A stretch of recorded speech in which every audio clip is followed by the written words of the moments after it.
কথা মনে রাখবেন, বড় গাছ নড়ে কম, বড় মাছে কাটা কম। জ্ঞানী লোকের কথা কম, সৎ লোকের সংখ্যা কম। গুণী লোকের কদর কম, রাগী লোকের ধৈর্য কম।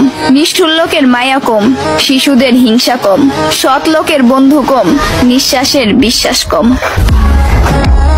টাকার গরম, ক্ষমতার দাপট, সম্পত্তির অহংকার, রূপের বড়াই, এগুলা রাখবে কই? আমার জানা মতে কাফনের তো কোনো পকেট হয় না।